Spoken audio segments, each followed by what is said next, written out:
ये जो बात करते हैं हिंदू राष्ट्र बनाने की, उसमें यादव की जगह कहाँ है? जो दलित है उसकी जगह कहाँ है? जो 85% लोग हैं उनको हिंदू राष्ट्र में किस स्तर पर रखा जाएगा? उनके लिए शिक्षा व्यवस्था, अगर यादवों के साथ भी अगर ये घटनाएं होती हैं तो समझ लो कोई जाति सुरक्षित नहीं है। और बाबा साहब के संविधान से ये देश चलेगा, ये मनुस्मृति से नहीं चलेगा, ये शास्त्रों से नहीं चलेगा, और ये धीरेन्द्र शास्त्री के हिंदू राष्ट्र बनाने से नहीं चलेगा। मनुस्मृति लागू करने की बात करते हैं ये, और हिंदू राष्ट्र बनाने की बात करते हैं, वहाँ आपको परमिशन नहीं देंगे, क्योंकि इनको लगता है कि हिंदू राष्ट्र ये लोग 3 जातियों को बनाना चाहते हैं, और बाबा बागेश्वर उसके प्रधानमंत्री होंगे, तो इसलिए ये आपको परमिशन। हाँ, हिंदू राष्ट्र जब बन जाएगा तो जो बाबा बागेश्वर धाम वाले हैं वो, शास्त्री, वो धीरेन्द्र शास्त्री, वो प्रधानमंत्री होंगे, क्योंकि वो ही हिंदू राष्ट्र बनाने की पहल कर रहे हैं। और आज दिन तक किसी दलित का, ओबीसी, एससी, एसटी की, गरीब की बेटी का, किसी का बलात्कार हुआ हो, किसी के साथ अत्याचार हुआ हो, दिल्ली में लाखों के लोगों के मकान तोड़ दिए गए, एक भी कोई शास्त्री या कोई धीरेन्द्र शास्त्री निकल के नहीं आया कि ये जो गरीब हिंदू मारे जा रहे हैं। मैं ये कह रहा हूँ वो कभी इन्होंने उनकी बात उठाई हो? ये जो बात करते हैं हिंदू राष्ट्र बनाने की, उसमें यादव की जगह कहाँ है? जो दलित है उसकी जगह कहाँ है? जो 85% लोग हैं उनको हिंदू राष्ट्र में किस स्तर पर रखा जाएगा? उनके लिए शिक्षा व्यवस्था, मैं ये कह रहा हूँ शिक्षा व्यवस्था उनके लिए वही होगी जो आज से 300-400 साल पहले थी। उनको पढ़ना, अगर स्कूल जाएंगे तो उनके कान में शीशे पिघला के डाले जाएंगे। तो इसलिए लोग जो है अब जाग रहे हैं और प्रेस कॉन्फ्रेंस कर रहे हैं। भले ही ये कुछ ना दें, कहीं परमिशन ना दें, लेकिन लोग लड़ाइयाँ लड़ेंगे और जहाँ जगह मिलेगी वहाँ लड़ेंगे। सर, समाज एकजुट हो रहा है क्या? क्योंकि अक्सर देखा जाता है कि चाहे यादव समाज हो, चाहे एससी, एसटी, ओबीसी, लोग आपस में ही बटे हुए, एकजुट हो ही नहीं पा रहे हैं। देखो, जब तक समाज संविधान के हिसाब से चल रहा था तब तक लोग जाति प्रथा को नहीं मानते थे। अब जो भारतीय जनता पार्टी है वो एक जाति के लिए काम कर रही है और कुछ लोगों के लिए काम कर रही है, तो मुझे लगता है कि पूरे देश के समाज को इकट्ठा होना चाहिए और अपनी आवाज़ बुलंद करनी चाहिए, क्योंकि भारतीय जनता पार्टी जो है विशेष लोगों के लिए काम कर रही है और कुछ व्यापारी मित्रों के लिए काम कर रही है। अगर यादवों के साथ भी अगर ये घटनाएं होती हैं तो समझ लो कोई जाति सुरक्षित नहीं है। उन जातियों के लिए यादवों के लड़कों पे पहले से कई हजार मुकदमे दायर हैं, इसलिए ये लड़ाई निरंतर चलती रहे। मुकदमा हो, फांसी हो, जेल हो, आज़ादी की लड़ाई अगर ऐसे लड़ी जाती तो देश कभी आज़ाद नहीं होता। देखो, सनातन किसका है? सनातन को कौन खरीद रखा है? सनातन किसके यहाँ गिरवी रखा है? मैं ये नहीं जानता, पर इतना जानता हूँ कि देश आज भी वो वीर सपूत इस देश के अंदर मौजूद है जो देश को संविधान की तरफ ले जाना चाहते हैं। और बाबा साहब के संविधान से ये देश चलेगा, ये मनुस्मृति से नहीं चलेगा, ये शास्त्रों से नहीं चलेगा, और ये धीरेन्द्र शास्त्री के हिंदू राष्ट्र बनाने से नहीं चलेगा। तो ये देश याद रखेगा। नाम किसी का नहीं छुपा है, किसी की जाति नहीं छुपी, किसी की बिरादरी नहीं है। सरकार जाति और बिरादरी बांट रही है, तो बिरादरी कोई नहीं छुपा सकता किसी की।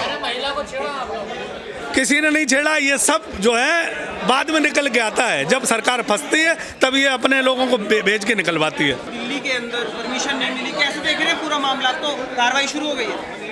देखो, दिल्ली में तो परमिशन मिलेगी नहीं, उत्तर प्रदेश में परमिशन मिलेगी नहीं, आपको मध्य प्रदेश में परमिशन मिलेगी नहीं, जहां। लेकिन मसला सिर्फ वक्फ का नहीं है,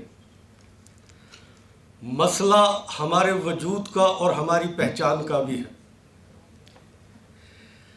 ऐसे हालात में जो हमारा पॉलिटिकल सिस्टम है, ख़ासतौर से जो अभी रूलिंग क्लास है, इस डेमोक्रेटिक सेटअप के अंदर उन्होंने इलेक्शन जीतने का एक बड़ा आसान तरीका ढूंढ लिया है, और वो आसान तरीका है कि मोबिलाइजेशन और पोलराइजेशन के लिए हमें निशाना बनाया जाए। और हमें निशाना इसलिए भी बनाया जा रहा है क्योंकि हम पॉलिटिकली बिल्कुल मार्जिनलाइज्ड हैं, पॉलिटिकली एक तरह से इररिलेवेंट है, और हमें निशाना बनाना आसान है। तो ऐसे में अब हम उनका सामना किस तरह से करें? मैं आपसे ये बतलाना चाहता हूँ कि ऐसी सिचुएशन में किसी भी सूरत में हमें मायूस नहीं होना है। जब ऐसे चैलेंजेस हमारे सामने आते हैं तो वो हमें एक अपॉर्चुनिटी भी प्रोवाइड करते हैं, और ये हमारे लिए मौका है खुद अपने अंदर झांक के देखने का और अपने आप को इस आने वाले चैलेंज के लिए तैयार करने का। ये चैलेंज हमारे लिए बड़ा लंबा चलेगा। आज वक्फ का मसला ख़त्म हो भी जाएगा तो कल दूसरे तीसरे मसले खड़े हो जाएंगे। तो हमें अपने लिए न सिर्फ खुद को इसके लिए तैयार करना है, बल्कि अपने आने वाली नस्लों को भी इसके लिए तैयार करना है, ताकि हम इन चैलेंजेस का मुकाबला कर सकें। एक चीज़ मैं आप सबके सामने ये कहना चाहता हूँ कि ये हमारा मुल्क है और हमने अपनी और अपनी नस्लों की तरबियत इस तरह से करनी है, इसके हर गोशे पे छा जाना है। मैं एक छोटी सी बात आपके सामने अपने बारे में रख के आपसे विदा लेना चाहूँगा कि मैं मेरठ शहर का रहने वाला हूँ और मेरे ख़ानदान में कभी किसी ने नौकरी नहीं की। मैं एक किसान परिवार से आता हूँ। मेरठ की तारीख़ में जब से मैंने होश संभाला है, ये जो हालात आज पूरे मुल्क के अंदर चल रहे हैं, मैंने अपने बचपन से उन्हें महसूस किया है। और 19 मई 1987 को मेरठ की तारीख़ का सबसे ज़बरदस्त कम्युनल राइट हुआ था। और वो कम्युनल राइट तकरीबन 2 हफ्ते तक कर्फ्यू वहाँ पे रहा, और 2 हफ्ते के कर्फ्यू के बाद जब कुछ घंटों की कर्फ्यू में ढील दी गई तो जो मेरी इंटरव्यू की कॉल थी वो पोस्टमैन ने घर के सामने ला के डाली थी। मैंने आर्मी के लिए रिटन एग्ज़ाम दिया था और मुझे पता लगा कि मेरा इंटरव्यू बेंगलोर के अंदर है। पूरे शहर में कर्फ्यू लगा हुआ था, वहाँ से निकलने का कोई रास्ता नहीं था। ऐसे मौके पे एक पीएसी के कमांडेंट हमारे घर के सामने, उनकी ड्यूटी थी, उन्होंने अपनी गाड़ी से मुझे बस स्टैंड तक छुड़वाया और बस स्टैंड से बस पकड़ के मैं बेंगलोर के अंदर पहुंचा। और बेंगलोर में 18 लड़के इंटरव्यू के लिए थे।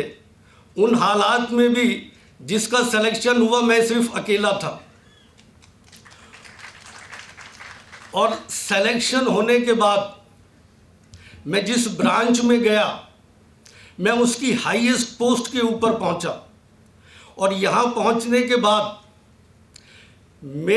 जब मैं जनरल के लिए अप्रूव हो गया, मुझे जनरल बनना था, मेरी मेडिकल कैटेगरी के अंदर एक इशू ये था कि मैं 9000 फुट की ऊंचाई पे परमानेंटली पोस्ट नहीं किया जा सकता था। लेकिन मेरी जनरल की वैकेंसी दिल्ली में आर्मी हेडक्वार्टर पे थी। इस ग्राउंड पे मुझे प्रमोशन डिनाई किया गया। मैं अपने हक के लिए लड़ा, एएफटी के अंदर लड़ा, मैंने अपना केस जीता। फिर कोशिश की गई कि जजमेंट को इम्प्लीमेंट ना किया जाए और मुझे उसी रैंक में रिटायर कर दिया जाए, ब्रिगेडियर की। तो मैंने इलाहाबाद हाई कोर्ट में अपना केस लड़ा, उन्होंने मेरा रिटायरमेंट स्टे कर दिया और मेरी वैकेंसी भी रिजर्व कर दी। फिर मेरा केस सुप्रीम कोर्ट के अंदर चला और मैं शुक्रगुजार हूं कपिल सिब्बल साहब का, जो मेरे लिए खड़े हुए उस केस के अंदर। और वहां से केस मैंने जीता और जीतने के बाद फिर मैं जनरल बना। लेकिन इन सब चीज़ों के बावजूद मैंने पूरी मेहनत से अपना काम किया और अपना काम करने के बाद रिटायरमेंट के वक्त मुझे राष्ट्रपति पदक से सम्मानित किया गया। और जिस दिन मैं रिटायर हो रहा था, आर्मी चीफ ने मुझे बुलाया और बुला के मेरे से उन्होंने एक बात कही कि तुम्हारी ब्रांच में सब तुम्हारी बात मानते हैं, तुम रिटायरमेंट के बाद भी सबको गाइड करते रहना। ये मेरे लिए बड़े फ़ख्र की बात थी। ये सारी बातें मैं आप सबके सामने इसलिए रख रहा हूँ कि कैसी भी मुश्किलें आए, आप अपना स्ट्रगल करते रहिए। इस मुल्क के एडमिनिस्ट्रेटिव और पॉलिटिकल स्ट्रक्चर में अपनी जगह बनाइए और कैसे भी हालात में नेगेटिव सोच नहीं रखनी है, हमेशा पॉजिटिव सोच के साथ आगे बढ़ना है। और याद रखिए कि ज़िंदगी और मौत, इज़्ज़त और ज़िल्लत और रिज़्क़ अल्लाह के हाथ में है। इन्हीं बातों के साथ मैं अपनी बात ख़त्म करता हूँ। अस्सलाम वालेकुम, जय हिंद।